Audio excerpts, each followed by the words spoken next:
Salut, je m'appelle Anne-Sophie. J'ai 25 ans durant ce mois de novembre. J'étudie la psychologie clinique en Belgique et bienvenue dans Domaine Burnout.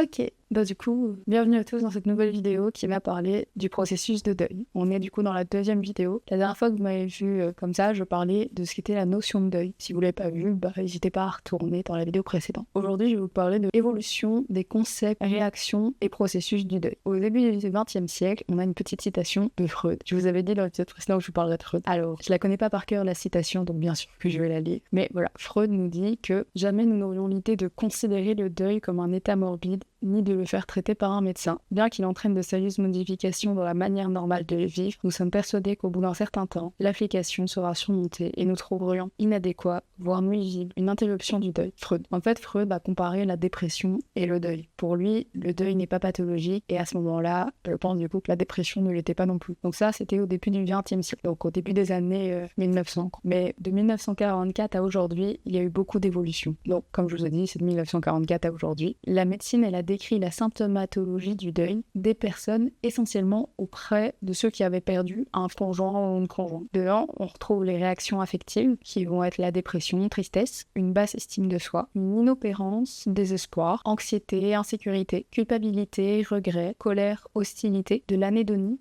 Donc c'est le sentiment de ne plus avoir de plaisir à faire quoi que ce soit, de la solitude, même en présence d'autres personnes, un soulagement dans le sens où elle aura bien accompagné la personne, en tout cas si elle a pu le faire. Ça peut être de la joie, de la paix, du bonheur. Si la personne est morte en héros, par exemple les pompiers, un pompier volontaire, par exemple ces cas-là, on peut dire que la personne est morte en héros parce qu'elle allait sauver quelqu'un ou éteindre un feu. Je pense que oui, c'est dans ce contexte-là. Ou autre, si vous avez d'autres exemples, voilà, c'est juste le premier qui m'est venu en tête. Et en fait, tous ces sentiments-là, ils peuvent se vivre en même temps ou même à différents moments. Genre, c'est parce qu'on ressent l'un que ça va exclure un autre sentiment. La façon dont on ressent nos émotions, c'est quelque chose de très complexe et qui fait que oui, on peut ressentir toutes ces émotions à la fois de manière très intense ou en petite quantité. Mais généralement, c'est plus de manière très intense. On a aussi des réactions cognitives. On entend par là de la désorganisation mentale, des pensées intrusives, des hallucinations. Dans 30 à 60% des cas, les hallucinations, elles sont très fréquentes et c'est donc pas anormal d'en avoir. Et dans ces cas-là, il faut amener la personne à accepter ses expériences, à accepter qu'elle vit tout ça. Parce que c'est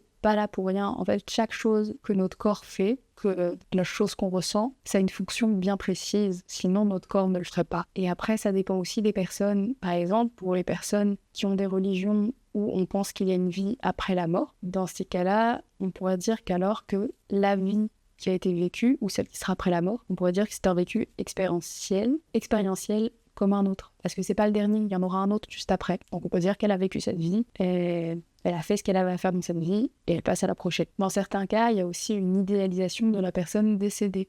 Certaines personnes ne supportent pas qu'on puisse dire du mal de la personne qui est décédée, parce que c'est trop difficile pour eux d'entendre ça. Et c'est une réaction aussi du cerveau qu'il a une tendance à idéaliser pour que ce soit moins dur. Et c'est aussi une tendance que le cerveau a d'idéaliser les choses qu'on a perdues. C'est dans un sens, ça fait partie du processus. Une dernière réaction qu'il peut avoir, c'est l'évitement. On ne veut pas penser à la chose qui nous manque. C'est ce qu'on pourrait se rapprocher le plus du déni. Il y a des réactions comportementales. On a de l'agitation, de la fatigue, des pleurs, des interactions sociales, elles sont difficiles. Il y a un languissement. On pourrait traduire ça par une recherche active, comportementale, visuelle ou autre. En fait, de la personne décédée, on va rechercher tout ce qui est dans notre environnement, qui est de près ou de loin rattaché à la personne qui est décédée. Et on fait ça parce que le manque est tellement important qu'on cherche à quoi se raccrocher. On en a besoin sur le moment même, donc on le fait et c'est tout. Et il y a aussi des changements physiologiques et psychosomatiques. Il y a des pertes d'appétit, des pertes d'énergie, perturbations du sommeil. On peut commencer à avoir les mêmes symptômes qu'avait la personne décédée, si elle avait des symptômes. Des plaintes somatiques, prise de médicaments, prise de psychotropes, prise d'autres substances. Susceptibilité à la maladie. Donc on peut tomber malade. La libido peut être soit augmentée, soit abaissée, et des déséquilibres hormonaux. Ça peut aussi arriver. Et avant d'être inscrit dans le DSM, pour ceux qui ne le savent pas, le DSM, c'est un livre qui regroupe toutes les maladies mentales. Actuellement, on est au DSM 5, bientôt le DSM 6, je crois. Ou alors j'ai mal... Enfin bref, on est au DSM 5. C'est un gros bouquin qui parle de toutes les pathologies de manière très scientifique. Mais du coup, avant qu'il soit là-dedans, il y avait d'autres définitions qui étaient mises en place. Donc, par exemple, il y avait une définition statistique où on entendait par là qu'est-ce qui est normal, qu'est-ce qui est dans la norme sociétale. Mais c'était difficile à dire parce que toutes les sociétés sont différentes d'une société à une autre. La normalité peut changer et on pourrait donc dire que le normal, la normalité, va définir quelque chose qui est anormal. Je ne sais pas si vous me suivez, mais c'était la définition qui avait été mise en place au départ. Quand on parle de pathologique, on va surtout se fier au temps, dans le sens où quand un deuil devient pathologique, c'est par rapport à sa durée. Par exemple, il y a le deuil chronique, où dans la littérature, il se place à partir de 13 mois. Et si on dit 13 mois et pas 11 ou 12, c'est parce qu'en fait, à 12, on estime que ça fait 1 an, que c'est un anniversaire, et donc que l'anniversaire a ravivé tous les souvenirs et a fait que le 13e mois, on est à nouveau aussi mal qu'au moment où on a perdu la personne. On a le deuil inhibé qui, lui, consiste au deuil absent. Il n'y a pas de réaction. En fait, ces personnes, elles continuent de vivre comme si rien s'était passé. Donc, on peut dire que c'est un déni du deuil, en quelque sorte. Et il y a le retardé. En fait, ça vient après le déni. Et vu qu'on a été dans une période de déni où on ne réalisait pas ce qui s'était passé, notre deuil se fait beaucoup plus tard. Imaginons que ça fait quelques mois que la personne est morte et partie. Eh bien, imaginons qu'on est dans le déni pendant tout ce temps-là. Le deuil se fera seulement au moment où on va quitter le déni. On va réaliser ce qui est arrivé. Notre cerveau est particulier pour nous protéger. Le déni, c'est vraiment un mécanisme de protection. Il sert qu'à ça. Le but est de nous protéger de nous-mêmes parce que notre cerveau estime que c'est trop difficile pour nous. Et depuis en fait la fin du XXe siècle, il y a eu de gros débats pour dire si oui ou non le deuil en lui-même devait être inclus dans le DSM et dans le ICD. Le ICD, c'est un autre livre qui, lui, si je me rappelle bien, il inclut les maladies mentales et physiques. Donc voilà, je pense que c'était ça, l'ICD, à vérifier. Et voilà, à l'heure actuelle, il y a encore beaucoup de débats sur si oui ou non le deuil peut être une maladie et à quel moment il devient une maladie, dans quelles circonstances, quelles caractéristiques, quels symptômes, toutes ces choses-là. On ne place pas n'importe quoi dans une maladie, si vous voulez savoir. C'est des débats qui sont faits sur des dizaines d'années avec beaucoup d'études. C'est très compliqué de faire entrer quelque chose comme une maladie. Voilà, c'était la petite aparté de niveau maladie. À partir de 1990, on commence du coup à avoir des catégories de deuil qui commencent à rentrer dans le DSM, dans le milieu médical. On a par exemple le deuil traumatique, le deuil compliqué, le deuil prolongé et troubles d'un deuil prolongé. Ce dont je vais vous parler là, c'est la perspective psychiatrique biomédicale américaine du deuil. Il y a beaucoup d'études qui sont réalisées en Amérique ou en anglais de manière générale parce que c'est plus facile pour tout le monde en fait de tout faire en anglais. Dans le DSM-4, à ce moment-là on est au DSM-4, vu qu'on est en 1990 à peu près, le deuil, ils considèrent ça comme des situations pouvant faire l'objet d'un examen clinique. Et ce qu'ils entendaient par là, c'était tout ce qui concerne le deuil non compliqué. Dans le DSM-5, on a l'inclusion du trouble du deuil complexe persistant, ce qu'on pourrait appeler TDCP.